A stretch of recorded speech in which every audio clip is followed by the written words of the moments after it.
I'm going to say a few things about Paramahansa Yogananda and a vision I had. And the vision took place back in 1979. And I know some of the people listening to this were born about that time, which is amazing to me. I'm feeling a little camera shy today. So here's just a picture of me making another video.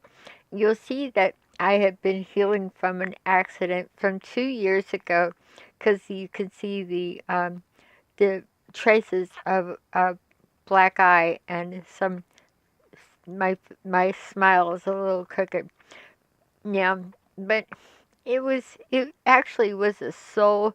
Those kind of things, an illness or an accident is always an invitation or a journey to something new that you must learn.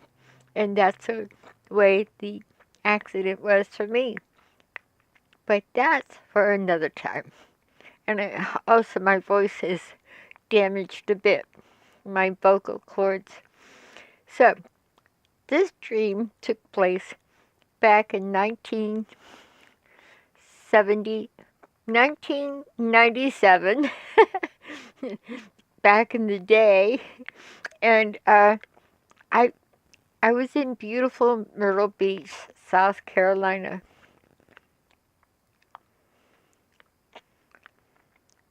In the middle of a dream, and at that time, this had not happened to me before, not like this. I found myself flying through the air, and it was very much like I guess the kids in Peter Pan, and how they were flying arm in arm. And on one side of me, I had a very silver looking fellow with a, a beautiful smile, kind of pixie like, although a full size human. And then on my left, there was another silver type individual, but he was more there for balance. Okay, so I'm like flying along and like, oh, this is cool. Where am I? And my guide, who I believe his name was Harold, and I saw him another time in another dream just 2 years ago. It was just blew me away. So now, finally, at last, I know my guide, Harold. And so he said, watch this. I'm going to tell you about life and the way it works. And we swooped down and we kind of hovered over a beauty parlor scene with an interpersonal drama unfolding between a couple of beauticians. One was male, and I seemed to be relating the most to the male beautician. And I was told by my guide, Harold, he said, if you watch it long enough, you will become it. And I watched it. I watched them argue. They had a little problem they couldn't straighten out. Interpersonal stuff is just that. And if it would happen in a beauty parlor, sure, why not? You know, maybe they get a little huffy sometimes. I know I do. So I think that's what the lesson was. So pretty soon I felt myself seeing through the eyes of the male beautician. And I felt very involved in this little interpersonal drama. And then all of a sudden, I felt this whoosh, and I was back with my guide, Harold, and his friend. Sometimes, anyhow, I won't tell you about them. That takes too long. They're kind of beautiful people. And they felt like people, kind of. So, my guide said to me, this is the drama of life. You can overcome it the day you can go to a really good drama or action movie or romance where you're really involved in it. And if you can sit there in your seat and periodically remember that you're in your seat, not involved with the action. In fact, if you can even get up and walk out right in the middle at the high point where something amazing is happening, like in Star Wars and some of those movies, you really can't tear yourself away. Well, our lives are Star Wars type things. And I, they said, now remember, go to the movies and see if you could do it. So I kind of had it. I tried. I went to a couple movies, action packed. I, I just failed every time. I would get re-involved. Would the hero make it? Would the bad guys get it? Yada, yada, yada. So, um, that was that. And I kind of worked on it off and on throughout the years since, but I never did a good job. Let's fast forward to, uh, let's see, it was 2 years ago, so that would be 2017, 16 or 17. I I'm now in California, and I'm studying Yogananda's teachings through Ananda. Uh, it's an organization that perpetuates his teachings. And I found this video. Wait till you see this. This is a recording of Yogananda's voice. And believe it or not, I certainly didn't plan this. It's the way life works, isn't it?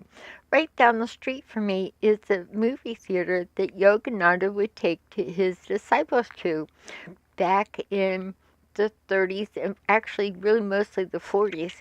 And he was a great teacher, and he would take them to the movies, and they would wait, and he would wait until they were right caught up in whatever drama, cowboys and Indians, who knows. And then he would tap them on the shoulder and say, "Remember, it's a movie." Okay, how annoying is that? And he would point up to the stream of light coming in over their heads, and he could see the guy running um, the projector reading a book because he's bored to death, and he'd seen the movie already 100 times. So he this was one of his favorite lessons, that life is just a dream, and it's God's dream. And I had another dream, and it said, in the beginning there's God, and in the end there's God, but in the middle is just a dream. So I'm going to try to play you just a few teeny bit of this for you, and then I'll leave the URL underneath in the comment section, because this is copyrighted, and I know really can't play it too long before I'm flagged for copyright. And also, I can guide you to Ananda online, and they're really good for studying Yogananda if you find yourself interested in it. But this does show, you have to figure, he did this little lesson in the mid 40s. That's 1940. Most of us were not born by then, and including me. And I think I had read his book, his autobiography by then. It was really, really, this is one of the most excellent books you'll ever read in your life. So uh, I can leave you a link to that book as well. The audio version, the book is good too, is better. So here he's had this experience. He's passed into spirit. His teachings continue in Encinitas and in Ananda and different places all over the world. And but then, how many years later? That like 50 or 60 years later, from the time he gave that lesson to his disciples, there's me in Myrtle Beach, and it was quite beautiful there. I love to meditate there. I think that's what encouraged this to happen. And so there I am 60 years later. I'm having a dream by my guide, Harold, and his friend. Thank you very much. And I remember flying and being told about the movie theater. Okay. Many years later, in a whole new century, I'm sitting in Encinitas where Yogananda would take his disciples at the very theater. It's right down the street from me. And it's kind of a really funky old-fashioned theater right now. It's kind of a landmark for Encinitas and Yogananda's where he lived. So, in fact, they even have a Swami's beach. They have many things named after him. So, and people, he's well respected. Of course, he's a great guru. And so I just thought that that's so proved that what he was saying was amazing. And there I am 60 years later, sleeping, and then I'm flying with these amazing people. I call them people. They really thought I know they're spirits, of course, spirit guides. And then it was a couple of years ago, I had another dream with the very same spirit guide. I looked all over the internet because I wanted to try to visualize somebody that looked like him. And you're not going to believe it. Well, that's for another time. Perhaps I'll show you the pictures that I found that look like Harold. And quite ordinary, only very silver in color, and a beautiful smile. So, uh, let me see if I can get this to play. Now you're going to be really um, when you connect it with the link down below. You're going to be very surprised by Yogananda's voice. He was kind of a little guy. He had a voice where if he went to Carnegie Hall, everybody could hear him.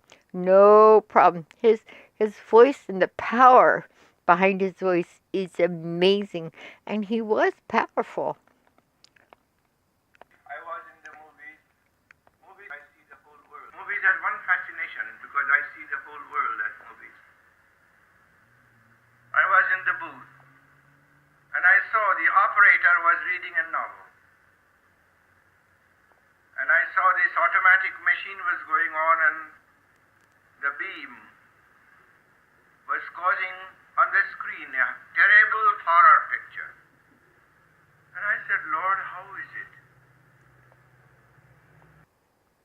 And this is Ananda Online, and we'll leave you a link below for them. I must say that since I have been listening to their lectures, and I have been for maybe 3 years, maybe 2 years, I listen to them at night. And ever since then, I've had magnificent dreams, and also really just enlightenment. And isn't that what we all want? At least some people want enlightenment. Other people run for it. So this is me. Maybe next time I won't be so camera shy. I'm going to share that with you because that was kind of amazing to me. And if you can connect the teaching in the mid 1940s, me getting a dream in 1997, which is quite a few years ago, about 22 years ago. I never forgot that dream. How could I forget that? And then just now I live all the way on the other coast, all the way from Myrtle Beach to Southern California. And I end up studying all the teachings of Yogananda, and I hear this tape recording, and it turns out this was a central part, a really major part of his teachings. And but it is copyrighted, so if I'll just run it through YouTube, I might get flagged for it because that is copyrighted. But I'll give you the whole link down below, Ananda, and if you're interested, only if you're interested, autobiography of a yogi, which is his main teachings. And that's about all. Maybe some other time I can have the time to tell you about the other dream I had. This very same guy. This time we were flying in a plane. Apparently, Harold likes to be up in the air flying. It was a very cool dream. So I'm glad for these teachings. And I'll say adieu. This is Sahara. And always remember, in life, you're doing one of two things. You're either walking towards God or walking away from God. You're moving towards God or away from God in every thought and every movement, every action. Uh, and that's kind of the way this reality works. And one day it will seem like all a dream to you.